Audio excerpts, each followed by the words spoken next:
right, are we ready to go here? How's everyone today? Great. Awesome. I'd like to introduce you to today's panel moderator, Laura Miller. Laura is the newly named Small Business Executive for Commerce Solutions. Laura joined Chase in 2009 and recently served as the president of Chase Inc., Chase's small business credit card. She has become known throughout the industry for her thought leadership and advocacy for small business. Welcome, Laura Miller.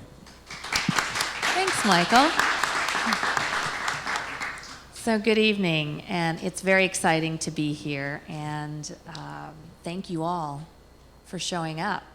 You know, we always get a lot of people that RSVP, and you know, as you know, in any party, there's always people who don't show up at the end, but kudos to all of you for making the commitment to be here, because that's what can make the difference between success and not. So thank you very, very much.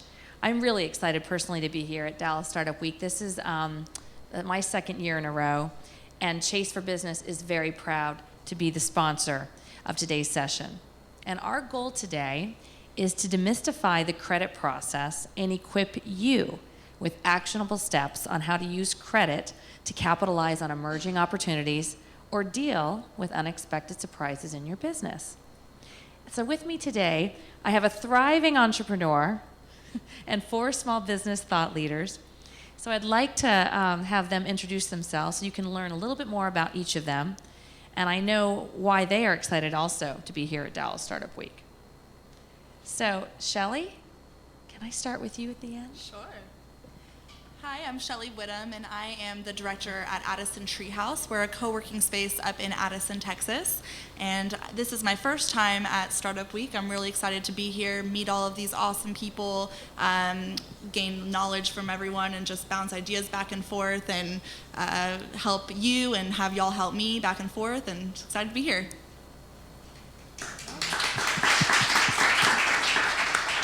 Frank? Sure. Hi, I'm Frank Medrano. I'm with JP Morgan Chase, and I lead our technology banking efforts for North Texas and the surrounding states, and we work with a range of companies from those that have already accessed the public markets to earlier stage companies, in some cases pre-revenue companies that we've worked with and advise as to capital formation and a number of other topics that we can get into a little bit later.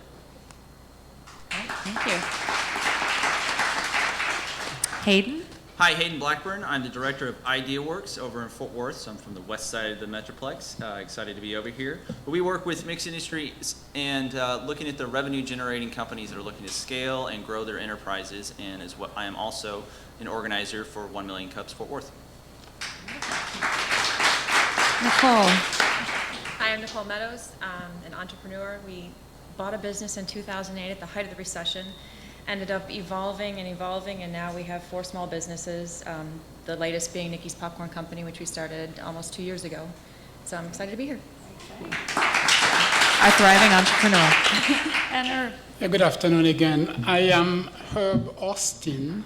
I am the district director of the SBA office in Dallas-Fort Worth, covering 72 counties of Northeast Texas, and serving about 860,000 small businesses, of which you are all part of here. Well, I'm happy to be here for 2 reasons: to see the small business customers that we like to work with, and we want to be able to talk to you about other programs that we have, even though today we'll be talking about lending. But I'm also here because if Chase tells me to be here, I need to be here. So I had no choice. Thank you. So I'm going to have a series of questions for the panelists, and hopefully this is a really good conversation that you can take away some great nuggets of information and actions. We will be having a reception immediately following across the hall, so we will have hopefully some time for questions after, but if we don't, please feel free to save them, and our lovely panelists will be joining us across the hall so that you can ask your questions and have any informal discussions and advice. So with that, let's get started. And Shelley, I'm going to go all the way to the end there and start again with you. All right. So when starting your business, what advice do you have on how individuals can help to establish their business as a separate legal entity? Sure. So establishing a legal foundation is extremely important when starting a business, and you want to make sure that you're doing it right the first time. There's no room for mistakes, and there's a lot of resources that are available to you to help you make those decisions. And I'm going to mention a few good ones and some bad ones. I'm going to start with the bad example because I like to end on a good note. The first example of a bad one is LegalZoom. LegalZoom is an online resource that gives you free legal documents, and it's not a good resource for you to use. There's mistakes in all of these documents all the time, but you don't catch it until it's too late when you're when someone's reviewing your document for a purpose, like if you and your co-founder are splitting up and those types of mistakes, you don't have time for those mistakes later on. You have to make sure that initially everything is right from the beginning. So the resources that I like to offer to people that I speak with are a few. So Vila Wood is a law firm that specializes in startups, and they're excellent. And they're able to help you get off the ground, get running, answer those questions, and get you the information that you need to help you establish that legal foundation. Another really good example is Legal Shield. Legal Shield is a membership that you can have, and you get basically free advice from a lawyer on call 24/7, any type of information that you may need. So if you're having a question, if you need them to review a document, any sort of legal advice that you may have, so that's a really good resource for you to have as well if you're trying to establish that foundation. And then a third resource that I like to talk about is actually a mentorship program at the Treehouse where I work. We have 2 lawyers who are on our mentorship program. It's called Whiteboard Sessions, and they come in twice a month and basically give out free legal advice, and that you never get that. So that's a really good opportunity for you to come and ask them the questions that you need, get the feedback that you need when you are starting a business. So I'm going to add on to that. Any particular documents people should be prepared with before they go speak with legal advice or a lawyer? I mean, any sort of document that you have when you're starting your business, I would definitely bring with you to meet with your lawyers so that they can review it for you and give you the information that you need. Contracts, forms, documents, anything that might need a signature for review, anything like that. Great. Hayden or Nikki, do you want to add anything? I saw you both nodding your head. And Well, a large part of that is just knowing the assets that you need to collect. I mean, once you've made a decision on what legal structure you want to go with, whether it be S Corp, C Corp, LLC, I mean, you're really reaching out to the Secretary of State to get an EIN, so you can really start to work on some of those documents and start to build as a legal entity that is separate than your personal identity.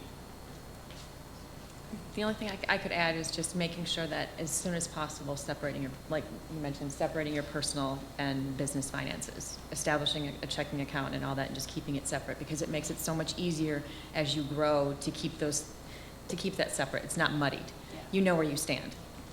And hang on to that thought, because we're going to get back a little bit deeper dive into that as we go forward. So Frank. Yes. So again, so many things happening when starting a business. We just talked a little bit about the legal steps. Any advice on how to start to begin to build a credit history for business? Yep, absolutely. So in terms of kind of developing that autonomous identity of the company, it really is important, as mentioned earlier, to kind of carve out the funding and keep that entirely separate and arm's length from your personal matters, whether it's your personal investments in other entities or from your personal liabilities, and try to not, quote, cross-contaminate, if you will, to the extent that anybody's ever investigating, the financials or the business in and of itself. You really got to be able to demonstrate that early on that was established as a separate entity. And work, of course, with great advisors, whether it be from a legal or an accounting perspective around that.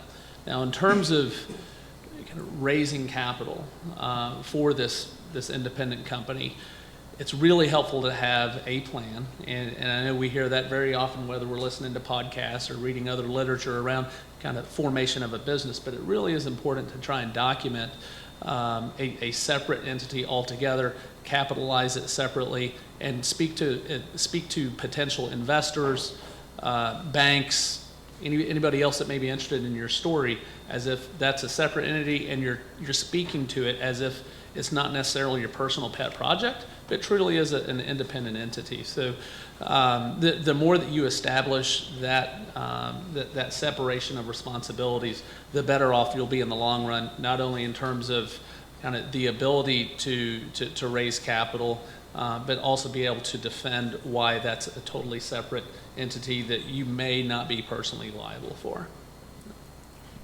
So you touched a little bit on the business credit and personal credit. Hayden, I'm going to ask you, what is the biggest difference between the two in your experience, and where can businesses go to monitor their business credit, and should they? Business credit is evaluated way more rigorously than personal, for sure, so that's a big difference, outside of just the scale of 1 to 0 instead of 800 or 850 and stuff like that. But the difference is really that it can be impacted by a lot of different things. I mean, your business credit score can be impacted by board appointments, a change in the number of your board members and who's on there, those type of things, not just slow payments that are most known. So you want to know what your credit score is and how it impacts the ability to work with customers, the relationships with your vendors and financial institutions, of how they're evaluating and what that means to you, because sometimes a vendor you might go with doesn't report to the big bureau, Duns & Bradstreet, and so that's not getting captured in your credit, so you're not building a credit with that, so you want to make sure the vendors that you're working with allow you to build credit within your business as well, and to keep that kind of growing. But there's 3 big credit bureaus, your D&B, Duns & Bradstreet, Equifax and Experian all kind of have business divisions that really report on those things. So those are your big credit bureaus. There's lots of tools in the modern age that you can do for tracking it and getting kind of almost instantaneous kind of alerts about what's happening with that number as it's changing. And so with knowing how much it can impact your relationships, I think it's really important to look at it almost monthly, just as you would with your financial numbers. If you're doing your reconciliation, pull up that credit score, know what you're really sitting at, because it can change day to day as the company grows and the corporation grows as an entity outside of yourself. And so as an owner and operator, you really need to see where it sits so you can really work with that.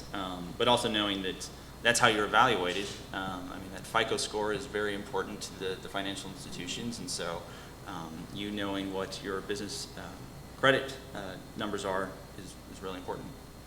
Can I ask a question related to that? Of course. It's a conversation. So when does having your personal finances, it seems like when we first got into this, everything was based on our personal finances. At what point does that shift? Even if you've established business accounts and all that, Right. Our personal stuff is still getting looked at. Absolutely. So that's not necessarily a precise date. I hate to say, but of course, it always depends on the underlying circumstances. But to the extent that the company has, demonstrated its ability to generate any form of revenue, not necessarily profits. Profits, of course, always helpful, but the ability to generate revenue and kind of self-sustain itself as an autonomous entity, it's helpful. Unfortunately, it really is industry by industry, company by company where that transition occurs. As you may have experienced firsthand, in some cases it's an evolutionary process where the company's ability to garner credit or capital is contingent upon kind of the personal recourse, right? In some cases that burns off over time. Some institutions it burns off immediately upon the consummation of a certain transaction. In other cases, it burns off 80%, 50%, et cetera. But unfortunately, there's just not a perfect answer around that. Yeah. But Frank, are there signals? So is there a signals where, the liability structure or assets, Sure. personal or the business has built up enough assets to, Absolutely. are there certain triggers? Absolutely. that- There are capital measures where banks will kind of stress test no different than we ourselves are stress tests of a company to be able to absorb certain shocks. So does it have access to alternative forms of financing? Does it have certain amounts of liquidity available to garner a downturn in the business by 20, 30, 50, whatever percentage for an extended period of time? If that's the case and it has the ability to do that, then by all means there's a case to be made that, this company is able to stand on its own 2 legs and it doesn't necessarily need the personal financing or the personal financial support of the owners, because again, that access to alternative forms of capital, because when companies can do that, very often there are other investors that would come in and help bolster that company to the next round until it's able to pivot to a different stance. So in addition to making, obviously you're focusing on making a business profitable, these are things that should be Absolutely. in the back of your mind that you Absolutely. need to be graduating away from that. Yep. And there's lots of assets. I mean, as Shelley mentioned, there's lots of information out there, not only including, you know, the typical bank or lenders, but we have many assets out there, like what Shelley's doing or today, that you can ask those questions to see when that time is and have people help you look at your business and understand when that shift could be occurring. Well, and one big thing too with personal credit, it's not really a good or a trustworthy indicator of business behavior. So it really is, what is my business doing versus my personal? Yeah. So Herb, your turn. So how can the attendees in our audience better understand business credit options while they're building their credit? Sure. I think one should ask oneself, if you are in the process of looking for financing, you should ask yourself 3 questions. What do I need the money for? What is my credit score, my FICO score look like so that I make sure I can get the credit that I need? And what do I need and how long can I repay that debt? So once you make that decision, and I'm now offering some perspective very quickly. If the money that you need is for working capital, long-term repayment, the best there is in the market is an SBA back loan, where we make a loan up to $5 million, and the bank makes the loan. We simply provide a guarantee to the loan, so they feel very comfortable making that loan. Interest rate about 5.5%, repayment about 10 years max. Now, if you're looking for a short-term loan, you're in business, you need to purchase inventory, you need to purchase supplies or whatever the business, I would go to online. They have a lot of online services. The interest rate looks very high, but if it's short-term, repayable in 30 days, 60 days, you may end up paying 3, 4, 5% maximum. If you are already in business and you have a cash flow gap because you're stuck with a bunch of receivables, you can use factoring. You can discount the receivables. Again, if it's long term, it's going to cost you a lot of money, 30 to 50%. But if it's on a monthly basis and you do a 30 days, 60 days discount of receivables, you may end up paying 3 to 4% only. If you're looking for a line of credit, I would think of credit card, business credit cards. Again, it's very high interest rate. Maybe the lowest would be 13%, but nevertheless, for that purpose, it would be perfect for you. If I was a company in the startup stage and my credit is not so good, I'm looking for some sort of assistance in raising funds, crowdfunding is perfect. A lot of people have used it. A lot of platforms where you can go to start Kickers, I guess it's called Kickstart or Kickstarter, Indiegogo, and there are so many others. Those are where a lot of people are willing to invest in maybe an idea that they like. They provide the funds that you need, and you don't have to repay that. It's not a debt. You don't have to repay it. Just give them a gift, a shirt or whatever. And another option, very similar to this, is peer-to-peer lending, where very much like crowdfunding, people are willing to invest and give you the money that you need. But unlike crowdfunding, you have to repay that debt. Within 1 to 5 years, you have to repay with interest rate. I would even consider micro-lending. Micro-lending, if you're looking for a small amount of money, your credit score is not so high. SBA provides assistance to a lot of micro-lenders in the marketplace. The LIF Fund, used to be called Action, BCL of Texas, People Fund, $50,000 or less, especially if you're a veteran, it's 5% interest rate for the life of the loan, so that's not bad at all. And the last option would be equity financing. Those of you who watch Shark Tank, you see it every week. And venture capitalist firms do the same. SBA has a similar program where we can take equity in your business. You don't have to repay if I go under. So that's always another option to consider if you are willing to give part of your business. Apple started that way, Intel started that way, Costco started that way, Federal Express started that way. So there are a lot of companies that are now very large that were small like you at some stage in their life who started using that option. I wish we could just create a cheat sheet after what you said, right? That was fantastic. So you mentioned different options, and Nicole, when we were talking earlier, you actually have had a journey and maybe touched a few of those options. I think we've touched all of them. Yes. Would you mind sharing a little about your journey and how you might have utilized, some of the things that, like from Bootstrap to credit card to business loan? It's been an interesting journey. I think we've done it two different ways. Our two biggest businesses that stick out, in 2008, I mentioned we bought a flower shop. We knew nothing about flowers. Saw a for sale sign. It was something I had thought would be a great family business. It's sort of this romantic idea of how much fun it would be, and I forgot about Valentine's Day. So we buy this flower shop. My husband and I and a partner each put money on credit cards to pay for the purchase of the business. At that point, we went to a local community bank and had no success getting a line of credit, a business credit card. So that was bootstrapping at its extreme. We turned the business around. A year later, we had the opportunity to move into a different space. That space had two front doors. We were right on a downtown square in Carrollton, and a friend of ours was working for a candy distributor. He's like, "You're on Main Street, you're down on the square, there should be a candy store down there. Why don't you put candy in there?" So when we moved, we had two front doors, and half of the store became a candy store, and the other half with the other front door was the flower shop.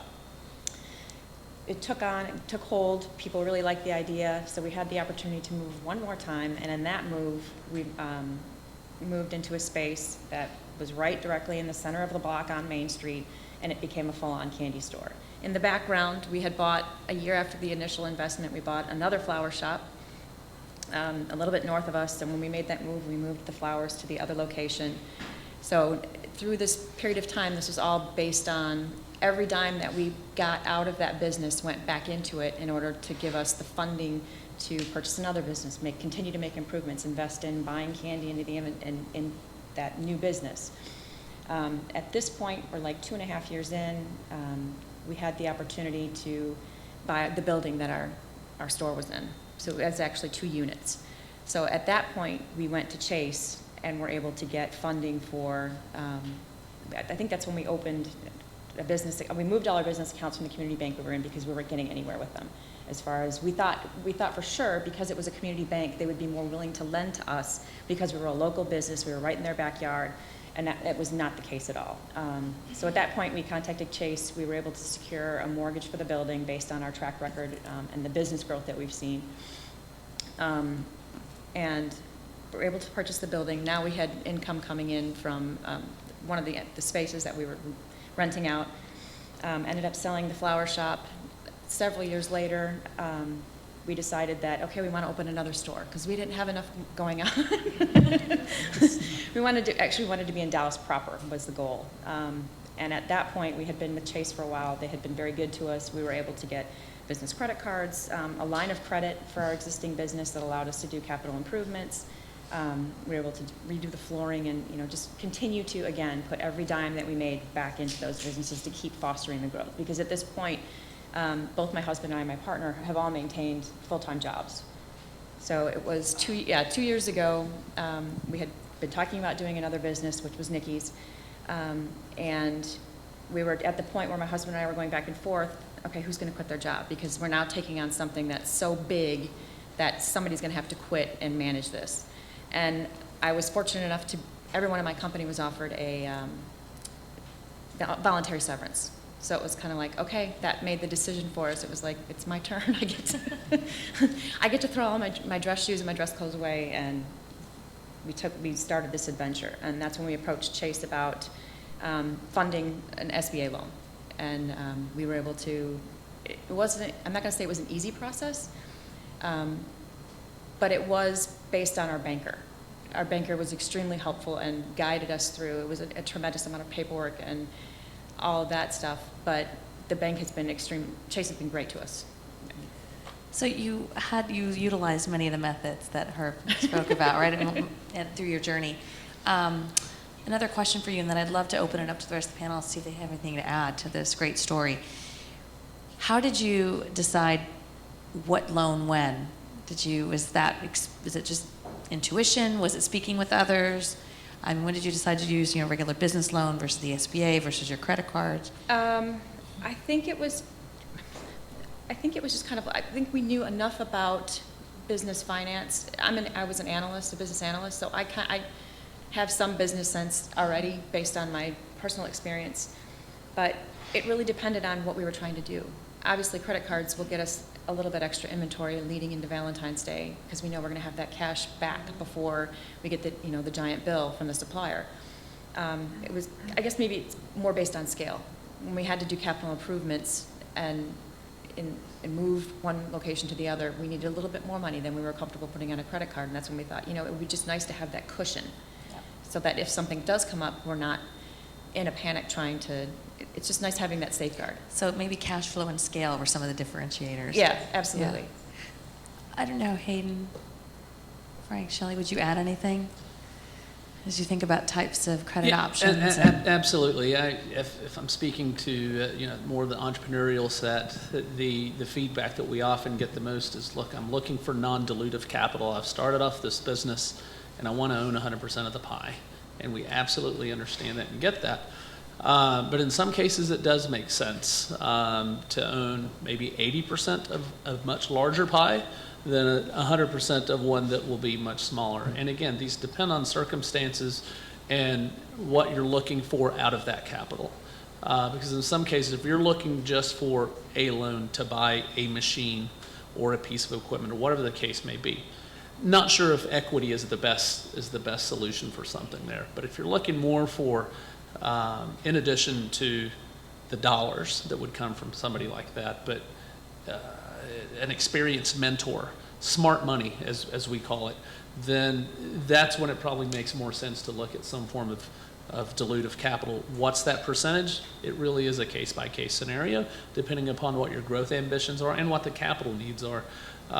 So in some cases it would make sense, but in other cases that's not necessarily the case, because as was mentioned earlier, there are a growing number of alternatives for financing. Banks are of course a wonderful solution that have a broad range of capabilities, but in some cases the risk parameters around a certain business are such that it might not make sense for either party, and that's okay. As we always like to say within JP Morgan Chase, it's our job to deliver a solution. Ideally, that solution is branded JP Morgan Chase, but if it's not, still deliver a solution. And it's our goal to introduce those alternative resources when it makes sense. So in many cases for growth-oriented companies, there's this notion of royalty-based financing. It's not one that requires a trade of equity, but it really is there to support growth and is repaid as companies continue to grow. So fortunately, there are a number of alternatives that are available. Debt financing being the least expensive in most cases, because that cost of giving up equity, you really don't appreciate it until the back end when there's hopefully a successful exit on the backside. So you all actually spoke about banks quite a bit. I'd like to round robin this. Shelley, I'll start with you and then we'll come down. What opportunities are there for entrepreneurs to access business products outside of a bank? So as far as that goes, I mean, there's lots of different ways to access that. You can, if you have a family friend who's willing to invest, by connections that way, venture capitalists, lots of different ways to do that.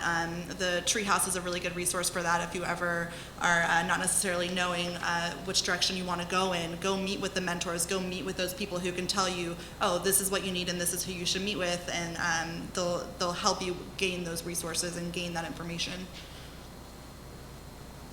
Do you want to add anything, or Hayden? Yeah, so I'll jump in just kind of briefly here. So outside of banks, as I mentioned, there's a lot of other resources, especially as we see with the evolution of technology, right, with mobile payment technologies that are coming up, crowdfunding, as was mentioned a little bit earlier. There's a number of different alternatives that are available. We mentioned we've gone everything down the capital stack, as we like to call it. There's the trade finance, the trade terms that you get. In some cases, vendors are willing to take a slice of equity to the extent you have to extend it in exchange for either discounted terms or doing some type of pro bono work. There's senior secured and unsecured financing that's available, mezzanine financing for later stage companies, and the various forms of equity that are open. Well, it's very rare for a business to find success by going alone. I mean, you don't really hear, you hear bootstrapping related to kind of financial bootstrapping, but I like to apply it to any exterior resource that you're bringing in. So for somebody to join an incubator or a startup to go to SBA's resources of the Small Business Development Centers to work on their business plan before they get in front of a bank, you're getting exterior resources that you didn't have prior to you. You're now showing that you're not just locked into a bootstrapping mindset. So that mindset shift of getting somebody else involved with your business, allows you to build relationships outside of just a bank, but a bank could be a mentor and not even give you money. Those bankers are going to be around there, but anybody or anything that you bring outside of your business that you didn't have beforehand shifts you outside of bootstrapping. So you actually are taking bootstrapping to a whole new level. It's not just about dollars. It's almost like intellectual capital. It's knowledge about running your business and probably just in general resources to help you be successful along the way. Absolutely. And especially if you're putting dollars into it. If you're paying for a program to learn new skills, that's you investing in yourself and your business, and it's going to lend you to get to that stage. Tapping into your family and friends and getting all that seed round done, but then showing that you have the track record to grow and want to grow and scale. It's almost a mindset and personality type for that drive. So Nicole and Herb, in your opinion, is there a downside to bootstrapping? You want me to go first? I look at our history as two separate growth cycles. The first time it was very much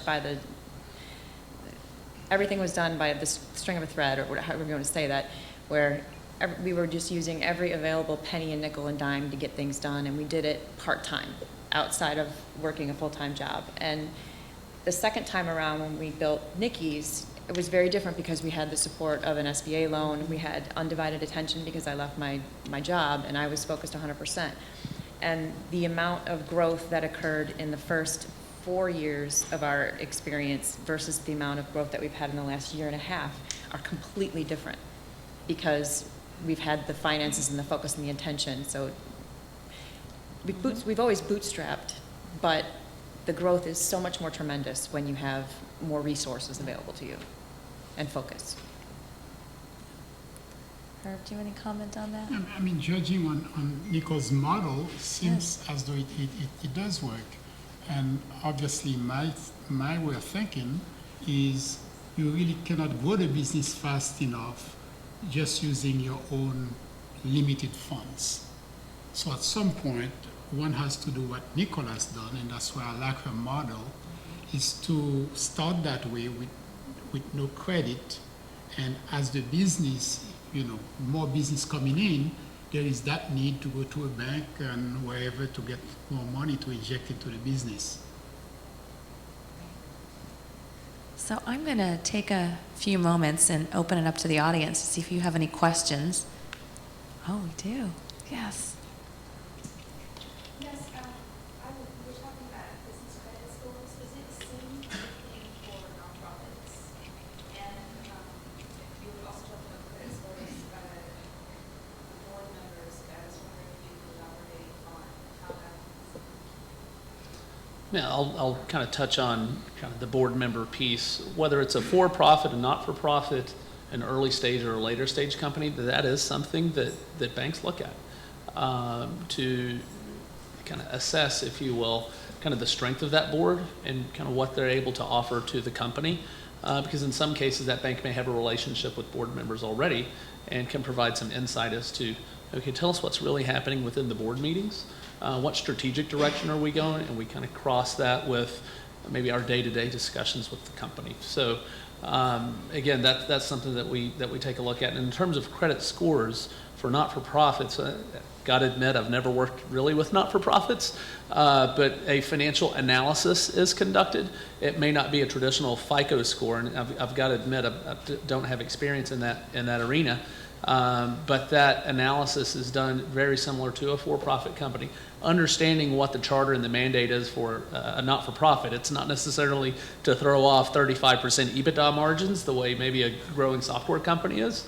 But to see how that cash or any form of capital that is raised historically, whether it be through donations, contributions, how that's used, and compare that to kind of what a plan is. Because very often a bank or any investor will want to take a look at a 24, 36-month plan and then compare actual results to that and make decisions at that point. Yeah, nonprofits can be run very, very similar to a business in that sense of building that credit history. It's really that history. It's showing what you're able to do with the money that's coming in and where it goes and how it's tracked. I mean, there's so much more impact on a nonprofit as far as tracking it and stuff like that. But for like S corps and limited liability corporations, those owners are going to have an equity play in it. So it's an added layer as far as the evaluation of those board members.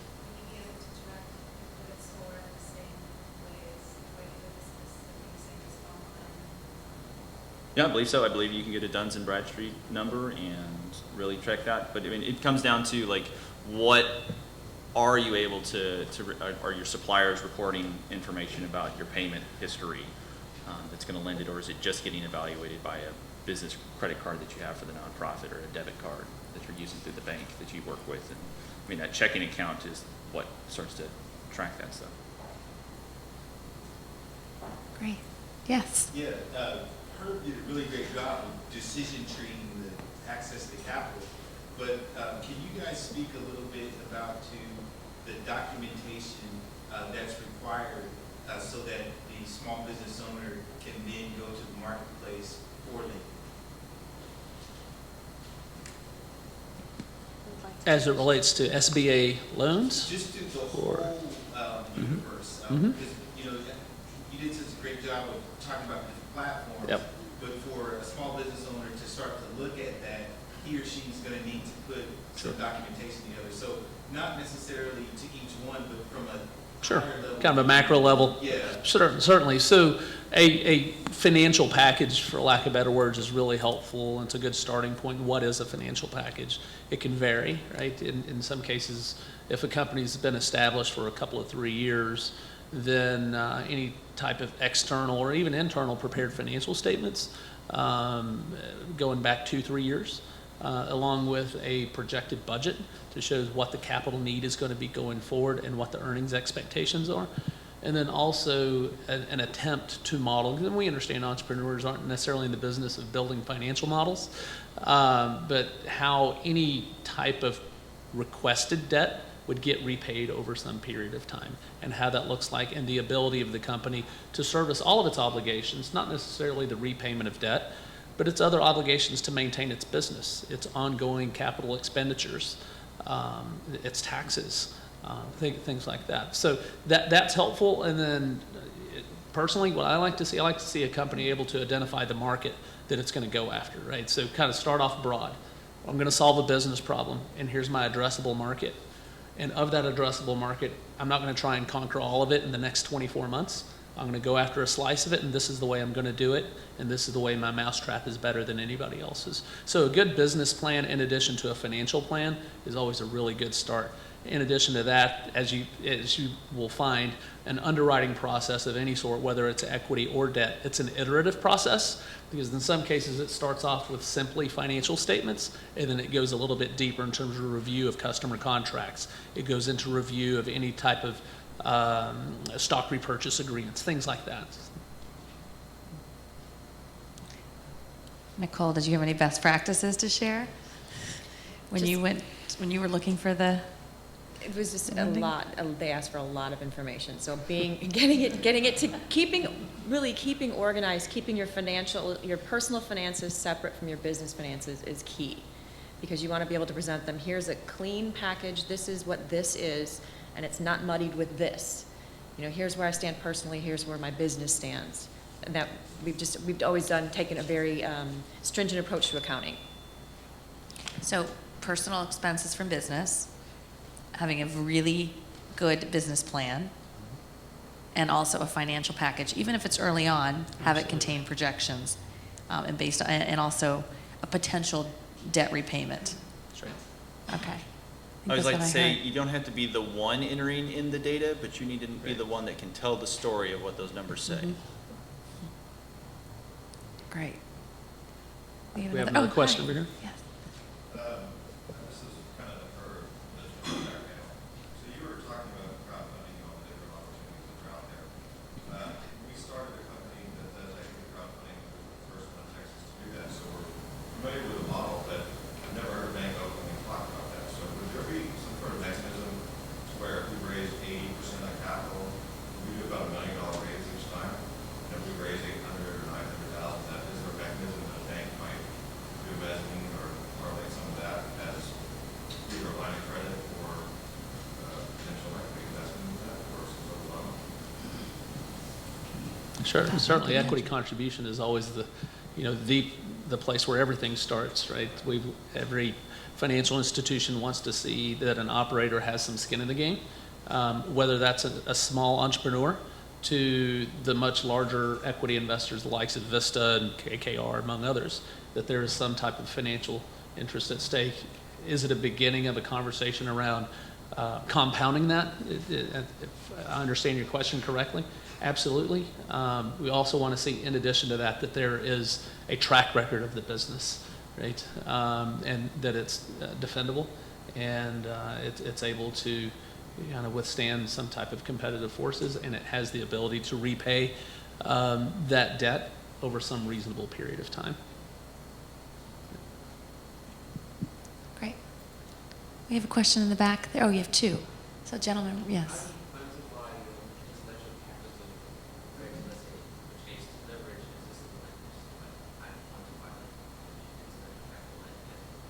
So how do you quantify your intellectual capital versus other? Any? I guess Frank, it's for you. So we use a couple different alternatives, right, in terms of kind of using discounted cash flow analysis around a company and kind of going to external experts. Quite honestly, we touch base with operating partners of others because, look, we're not technologists by trade.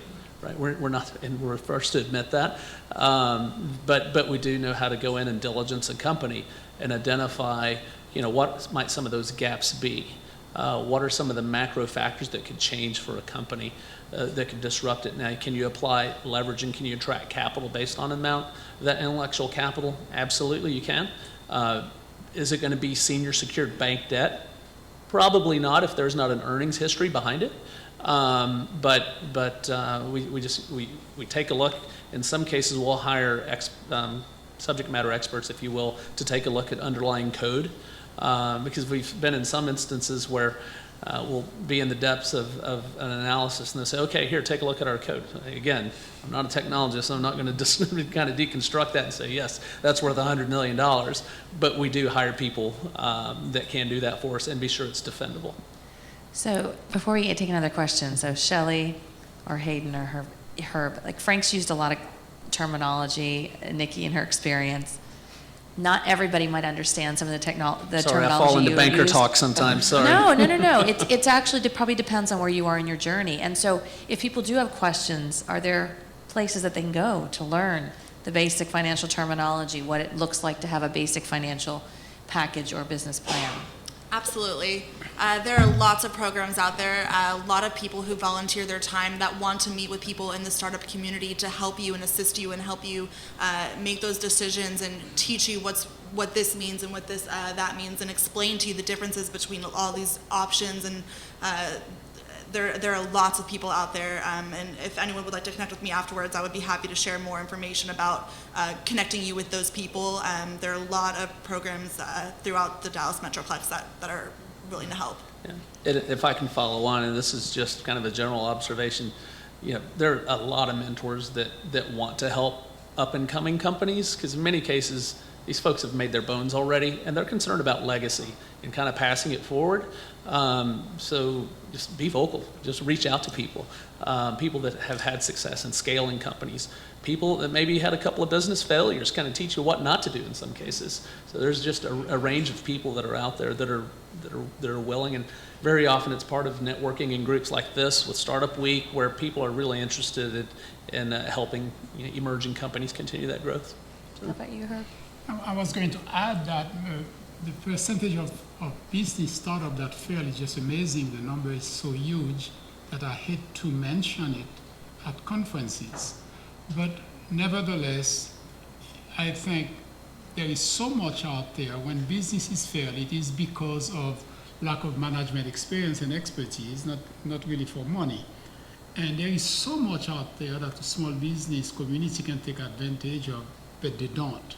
Like within the SBA toolbox alone, we have mentors, people who can help you get started and stay with you throughout your growth. We have a group called SCORE, former business owners, all retired. Their vested interest is to help you be successful. Small business development centers funded by the SBA, you find them everywhere. 900 centers throughout the United States, 18 in my district office, where one can go and say, I need help. I'm looking for financing, and I heard the word business plan quite often. I don't know what it looks like. Even though I have a PhD, I don't know how to write one. Those guys will assist you in putting it together, and if you're a startup company, help you with the cash flow projection, prepare the entire package for you that, by the way, banks love to see coming from the SBDC. So there is a lot of there. I'm amazed at the emergence of accelerators. And you go there and you have so much assistance, and it may not be free of charge, but certainly it's not too expensive either. So with the small business owners, you really need to take advantage of everything that is available to you as taxpayers. Absolutely. SBDCs are a great resource. The first business I started, we raised the family and friends stuff. We then went to the SBDC just to fine-tune the finances and get prepped, because, I mean, correct me if I'm wrong, Herb, the SBDC has really got a good pulse with a lot of the financial institutions, knowing who is looking maybe for what. And so when you get prepped and you're ready to approach, it's getting prepped and going to them. But kind of touching on how Frankie talked about mentors, it's amazing what you'll see in the startup community across the region. There's a lot of people with the give before you get mentality. So they're wanting to create value for you before ever expecting something to come in return, because that creates value for them, just knowing that they're helping somebody that is needing just some answers to questions that they have that keeps them up at night. Great. So I know we had a question on the left, and then what I'm going to do, take your question, is we'll actually, continue this on across the hall, and you'll be able to ask any questions directly to our panelists. So the gentleman in the yellow shirt. Sure. So this is for Nicole and everybody else. So what other role did, we talked about mentors, but what other role did other professionals play in helping you with finance, an attorney, insurance agent, CPA? We have a very strong CPA whose husband is our corporate attorney. So we've always, I guess, coming from a corporate background, we always knew it was important to pay the right people to give you that good advice. Get the subject matter experts. I know how to run operations and be efficient and manage my costs. My husband is very creative, and we're missing a lot of those other details. So we've learned. Fortunately, we haven't had any major disasters or anything, but we've learned to pay the professionals to do those things where you have a lot of risk. It's like puzzle pieces. Figure out what you have, what all of your family, friends have, and then, where you actually really need to fill it in. So before we head across the way for our reception, I did want to, first of all, thank our panelists for an incredible wealth of information. And if you could all, would love for you to leave our audience with one piece of advice, whether it's business credit, a business product, like cards, like loans, in one final sentence, what would you say? keep it Twitter-like, the 144 characters. Shelley, can I put you on the spot first? Sure. My advice is to use the resources and make sure that you're using the right resources to give you the correct information. I would say that, look, it's okay to know and admit what you don't know.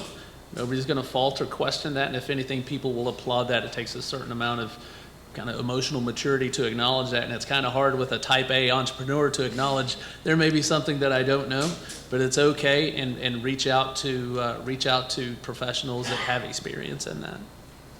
Great. Mine would have to be, don't make decisions based on assumptions. If you feel it is assumption, validate it, research, get connected to people that know a little bit more about that before just assuming that somebody won't work with you because of the stage you're at. Mine would be keep your day job as long as you possibly can. Walking away from that income is it's a very hard decision to make. It does free you up to spend more time focused on the business, but having that and really roughing it as much as you can is the best advice that I could give. SBA.gov. It has everything. Yes. It's all there. Whether it's the capacity building, the training that you may need, whether it's the lending that you may need, micro lending up to venture capitalist lending, if it is doing business with the US government, it's all there. The grants program to the SBIR program, this is free money, it's all available. Grants.gov, which is part of SBA, any grants in the government, it's listed right on our website. So I think those were some very insightful last thoughts, and we want to invite you right across the hall. We're hosting a reception from 5 to 7 where our panelists will be there, that you can ask any questions or get some more of their insights. And also, as a thank you for attending this panel, did everybody get their notebook from Chase Inc.? If you did not, there are some notebooks out front. Chase Inc. is our business credit card, and you have Chase Inc. notebooks to help capture all the fabulous information that you got this evening and the rest of the week. And thank you all very, very much for your time, and enjoy the reception.